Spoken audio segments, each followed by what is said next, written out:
I didn't go to therapy. I got on a motorcycle. But before I tell you about the ride, I need to tell you about the car and the house, and why I spent my childhood holding a hammer while the other kids were out in the sun.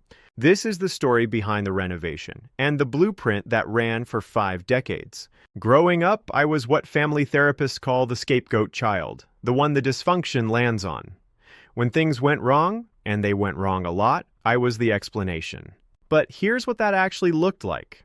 My parents didn't know what to do with me. I couldn't be trusted to go home after school. So my mother would either leave me waiting at school till after dark, or take me with her when she went to university, and I'd sit in the car for hours in a parking lot while she was in class. Sometimes I'd wander the campus just to feel like I existed somewhere.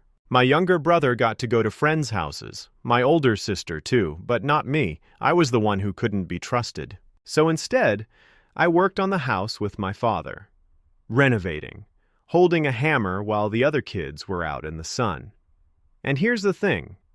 Somehow, I think everyone would have been safer if I'd just been allowed to go home. I learned something before I had words for it. I learned I was the problem, not what I did, just me.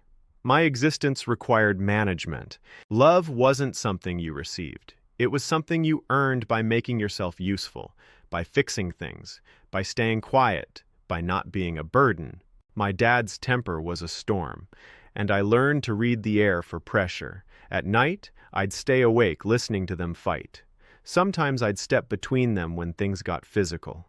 I was the one who dampened the storm, the one who fixed what was broken, the renovator.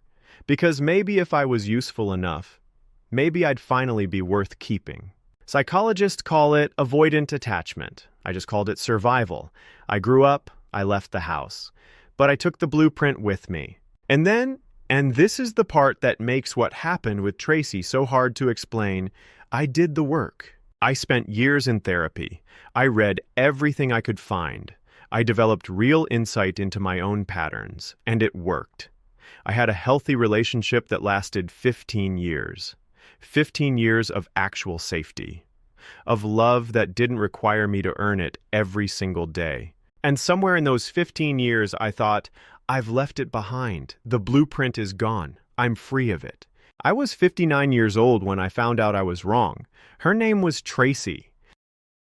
I want to be careful here, because Tracey wasn't a villain. She was a person carrying her own wounds. But together, we were a very specific kind of disaster. I didn't walk into it knowingly. That's the thing nobody tells you about deep patterns. Insight doesn't make you immune. You can do the work. You can grow. You can have years of evidence that you're different now, and still walk straight back into the blueprint. Tracey fit the old template so perfectly my nervous system recognized her before my mind did.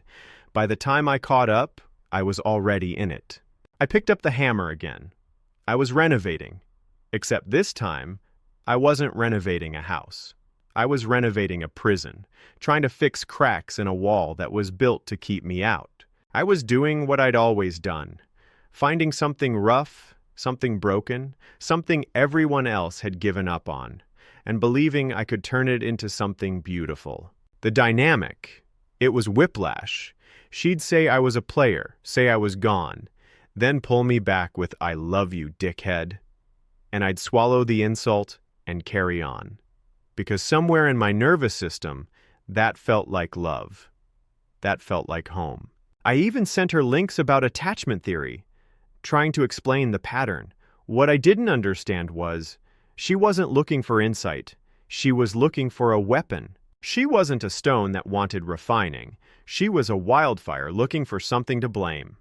What followed was the most painful relationship and breakup of my entire life. Not because I hadn't grown, I had, but because the pattern had been waiting, patient, quiet, for exactly the right person to activate it again. I was 59 years old. I knew all the theory. I could name every pattern in the textbook, and none of it was enough. Here's what I've come to understand.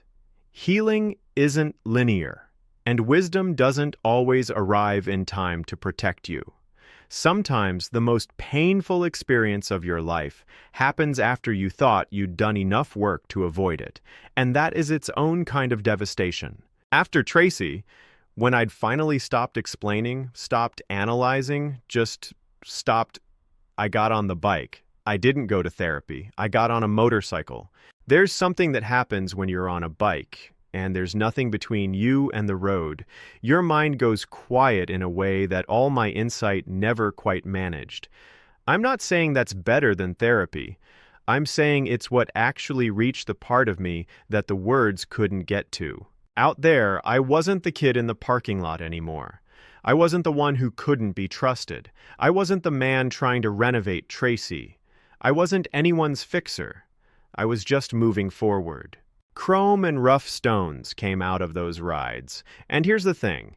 This isn't just a metaphor for me. It's literally what I do. I fossick for gemstones. I go out into the creek beds, find rough stones that everyone else has walked past, and I take them home, polish them, turn them into jewelry. I use found objects, old coins, silver spoons, scrap copper and brass, pieces of wood, things other people threw away, and I make something beautiful out of them. It's one of my two favorite things to do. Ride the motorcycle, make jewelry from broken things. Chrome, the polished surface. What I work to create. What I spend hours grinding and shaping until it shines. Rough stones, what I start with. What everyone else sees as worthless. What I see as having potential. And somewhere on those rides, I realized I've spent my whole life doing this to people. Finding the ones everyone else gave up on, seeing the potential, trying to polish them into something that would finally stay. But people aren't stones. And love isn't a renovation project. I've been polishing my rough stones for 59 years, some of them smoothed out. Some of them, I've finally accepted, were never meant to be mine to fix. The song isn't really about Tracey. It's about finally understanding the difference between what I can polish and who I can't. The renovation is done. The chrome is clean and the rough stone rests. The silence isn't loneliness. It's peace. If any part of this story landed, the song is in the description. Go listen, then come back and tell me which line hit you. I read every comment, and if you've done the work, had the insight, thought you were past it, and still found yourself back inside the pain, I'd really like to hear from you. Because I don't think you're broken. I think you're just carrying something old. And old things take time. This is my songwriter story. Thanks for being here for it.